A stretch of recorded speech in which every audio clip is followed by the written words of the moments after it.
Assalamualaikum warahmatullahi wabarakatuh. Perkenalkan, nama saya Puspita Ayuwinata dari kelas 8 SMP Negeri 2 Karangploso.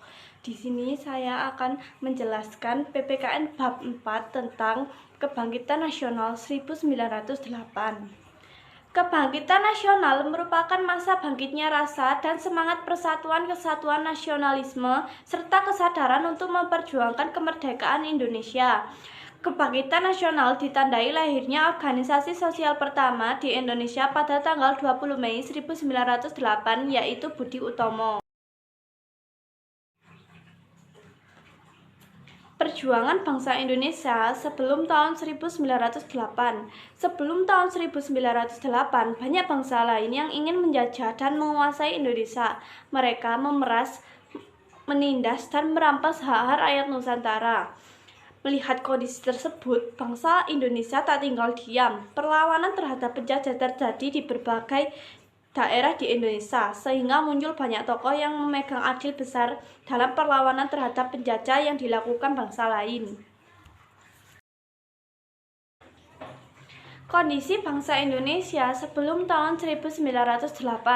Semangat Gold Glory dan Gospel membawa Belanda ke Indonesia yang dikenal sebagai penghasil rempah-rempah utama di dunia.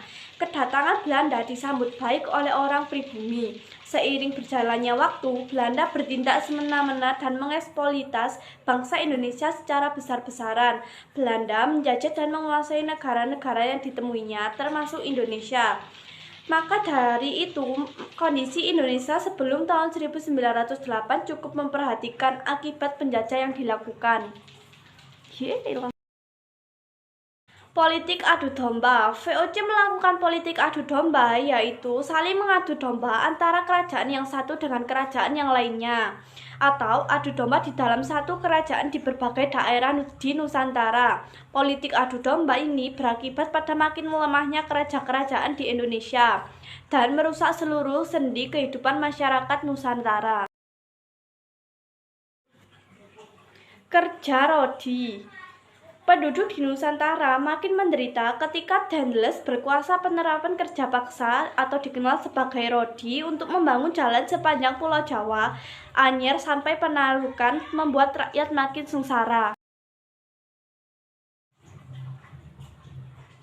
Sistem tanam paksa. Sistem ini mengharuskan rakyat Indonesia untuk menanami sawah atau ladangnya dengan tanaman yang telah ditentukan Belanda. Hasil pertanian tersebut harus diserahkan kepada pemerintah Belanda. Sistem tanam paksa ini juga menyebabkan rakyat menjadi miskin karena secara langsung diperas tenaga dan kekayaan untuk kepentingan penjajah. Para penjajah kala itu mendapatkan sumber kekayaan yang berlimpah dari berbagai wilayah di Nusantara guna membangun negara Belanda di Eropa agar menjadi kaya.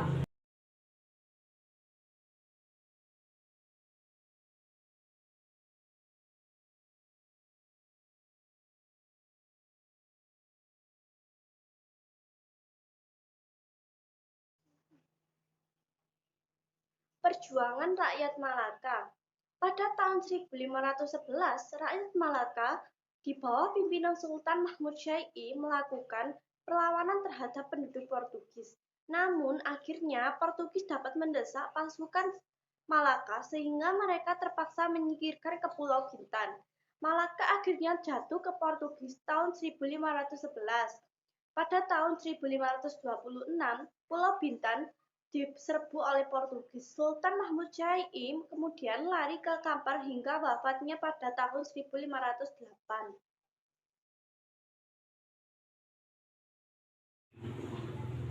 Kelemahan pejuang bangsa Indonesia sebelum tahun 1908. Perjuangan bersifat lokal atau kedaerahan, artinya bahwa perjuangan yang dilakukan itu terbatas pada daerah tertentu saja. B. Perlawanan terhadap penjajah dilakukan secara sporadis dan tidak dalam waktu yang bersamaan. C. Perjuangan pada umumnya dipimpin oleh pemimpin yang karismatik. Ketika pemimpin ini meninggal dunia atau diasingkan penjajah, perjuangan pun berhenti karena tidak ada yang melanjutkan. D. Perjuangan menantang penjajah sebelum masa 1908 dilakukan dengan kekerasan senjata. Dalam hal persenjataan pihak penjajah lebih modern. Para pejuang dapat diadu domba oleh pihak penjajah sehingga perselisihan sering terjadi antar pemimpin Indonesia sendiri.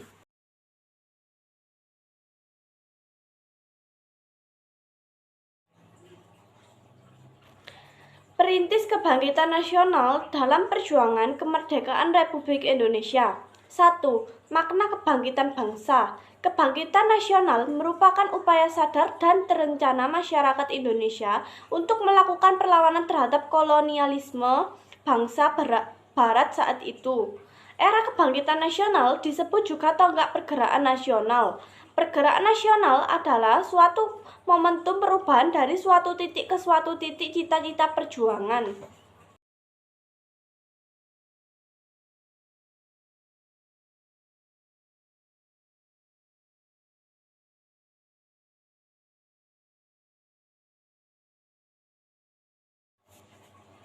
Tokoh-tokoh kebangkitan nasional.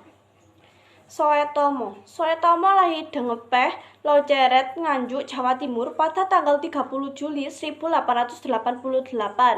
Dr. Soetomo merupakan tokoh yang membangkitkan pemuda Indonesia untuk memperjuangkan Indonesia dari tangan penjajah.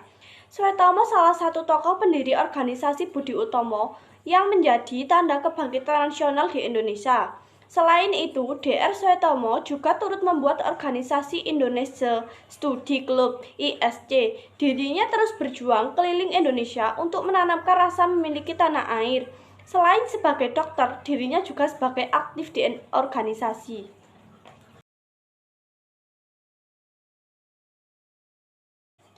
B.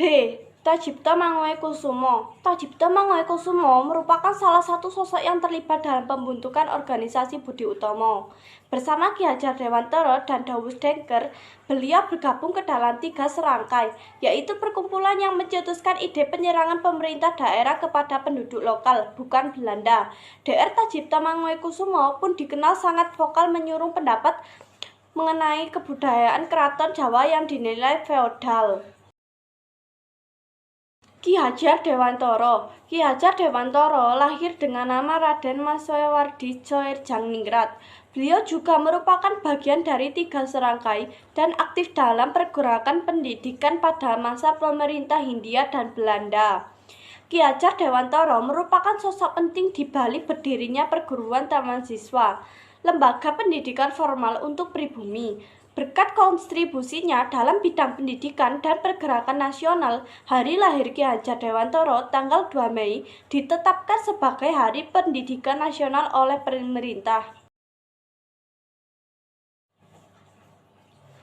Dawes Dengker. Meski tidak berdarah pribumi, Ernest Dawes Dengker merupakan tokoh yang vokal menyuarakan hak-hak kaum pribumi atau kesewenang-wenangan pemerintah Belanda. Beliau juga merupakan salah satu anggota 3 serangkai. Bersama Dr. Tajipto Mangunkusumo dan Ki Hajar Dewantara, karya fenomenal Ernest Dawes Dengker yang menyinggung tirani pemerintah Belanda. Seandainya saya orang Belanda, membangkitkan semangat para pemuda Indonesia dalam meraih kemerdekaan. Indies Party IP. IP adalah organisasi campuran anggota terdiri atas orang-orang Indo campuran Belanda dan orang-orang Bumiputra. Organisasi ini merupakan organisasi yang mendukung gagasan revolusioner nasional.